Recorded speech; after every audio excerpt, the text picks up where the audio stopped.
I grew up in a house near Ruddock Park in Colorado City that was pretty old.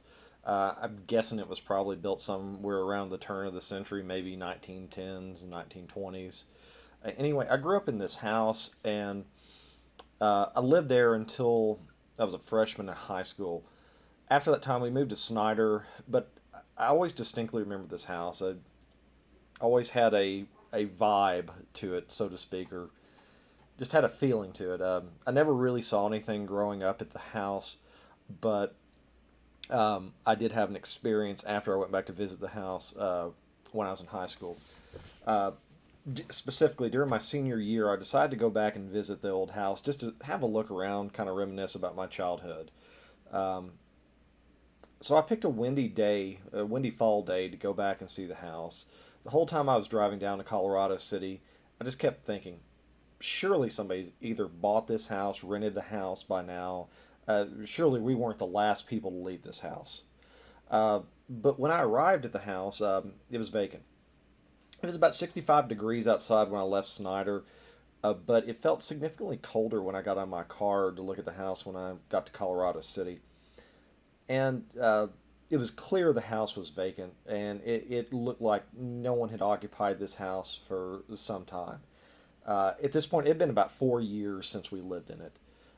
So the entire time I walked around the house, I just got a really uneasy feeling that's difficult to describe. It's almost as if the house was watching me. As I walked around the yard and thought about just how much things have changed just in a matter of 4 years, um, especially considering the amount of disrepair the house was in now, it clearly no one had done anything to it since we left. Uh, I started to look in the windows. I just wanted to see if the furniture or some of the furnishings were the same when I lived there. So I looked in the kitchen window and I noticed that really the furniture was almost exactly the same, if not the same, as we moved away. I was honestly pretty sure it was the same furniture, though it had a ton of dust on it. As I kept staring in the window, I tried to look around, see where the den was, um, see in the hallway where the bedrooms was, and I kind of focused my attention, and I saw this shadow kind of dart across the hallway that led to the bedrooms. And as soon as I saw whatever that was, I quickly ran back to my car and left. And I drove as fast as I could back to Snyder. When I got back home, my parents were out for the evening, and so I was home alone. This was not a good time to be home alone. So I was still pretty unsettled by this experience. So I called a friend and just began to tell him what I saw. And I was sitting in my living room when I was talking to my friend on the cordless phone, and I still kind of just felt uneasy. I just thought I was creeped out by what I saw. So I decided to go out on the front porch. Surely the front porch is safe. It was just getting dark by this point, just past twilight, and I just said, yeah, I'm just going to stay out on the porch for a little while and try to make some plans with my friend for the evening. So whenever my parents got back, at least somebody would be back at the house. I just didn't want to be in the house alone after what I saw. So as I leaned against one of the wooden support beams on my porch, all of a sudden I got pushed off the porch, and I dropped the cordless phone in the process. And I just still to this day I don't know how I managed to keep myself from falling face first into the concrete walkway, but the cordless phone took most of the damage. Yeah, my back hurt a little bit, and I could clearly kind of feel where somebody had pressed on my back. And so the cordless phone's battery fell out too.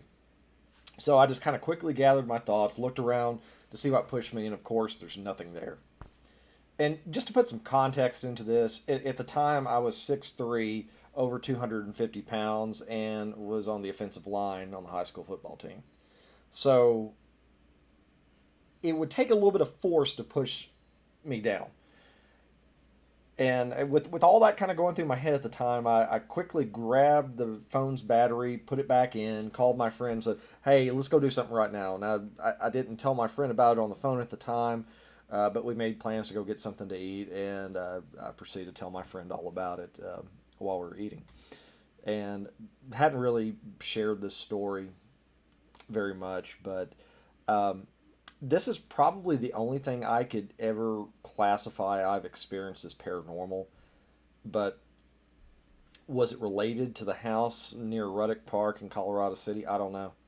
I just had this distinct impression for days after I went by this house that something was watching me, something was following me, and it took a little while, a couple months, and that feeling kind of dissipated. But years have passed now, and I've never returned to that house again. I've avoided, if I have to drive through Colorado City, I avoided the Ruddock Park area. Um, but I recently learned from a family friend that the house was torn down for new development, and I'm not sure what they're doing with it now, and I really don't want to know personally. But that's my experience of being pushed down by an unseen force.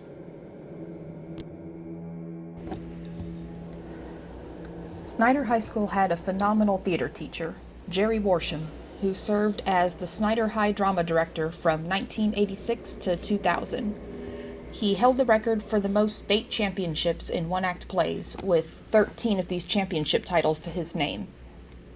The high school's theater has since been renamed the Worsham Auditorium in his honor.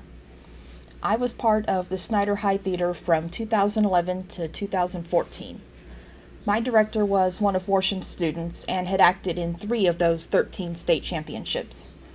She passed on many stories of Worsham and his dedication to his students and his craft, including a poem he wrote called The Secret Dream.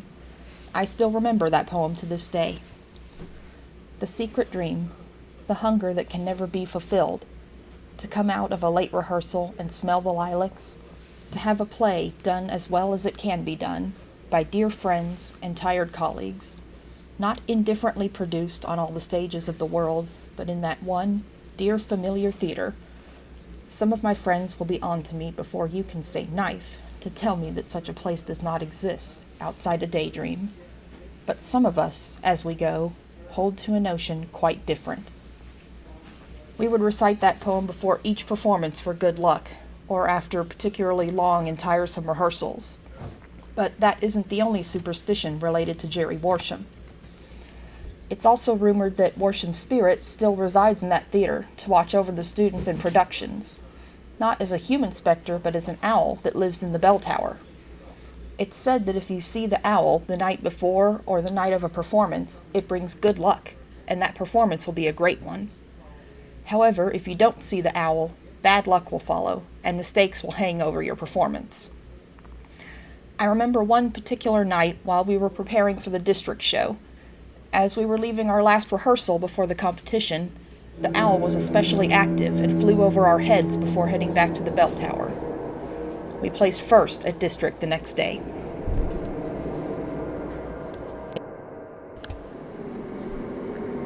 I had just moved into a duplex behind a house on Avenue U that I shared with a roommate and my dog. This duplex was a long, rectangular layout with one bedroom and bathroom at one end, the living room, kitchen, hallway, and a bathroom in the middle, and finally my room at the other end. The first strange incident in this house occurred while I was watching TV in the living room. I heard a loud bang like a cabinet door being slammed shut in the kitchen behind me. I was home alone, so I thought maybe something had fallen down. I went to investigate, but after I didn't find anything, I brushed it off as strange, but no big deal. However, as the weeks passed, my roommate and I began finding scratch marks on our hands, feet, arms, and legs with no memory of how we got them and no apparent reason for them. I remember I kept asking him, where are these scratches coming from? One day he had an especially profound scratch right down his face, but no idea what had caused it. After a while in this house, we began feeling like someone was watching us. It was a strange and uncomfortable feeling, to say the least. My roommate came to me one day and said that my dog had been growling at him from outside his door the night before. He couldn't see her, but he could definitely hear her. I found this odd, since it was unlike her to leave my bedroom at night, and out of character for her to growl at someone's door like that, especially someone she was as familiar with as my roommate. Soon after that, I came to the conclusion that we were not alone in this house. That week, while I was in the bathroom, I felt a distinct coldness in one particular spot in the room and heard something growl at me. I couldn't see it, but I knew it was there, and it was not my dog.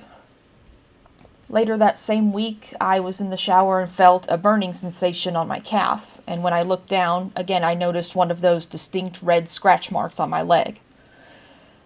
As the weeks went on, I'd periodically hear whatever it was that was in our house with us growling next to my bed, same as my roommate had described, and sometimes in the living room.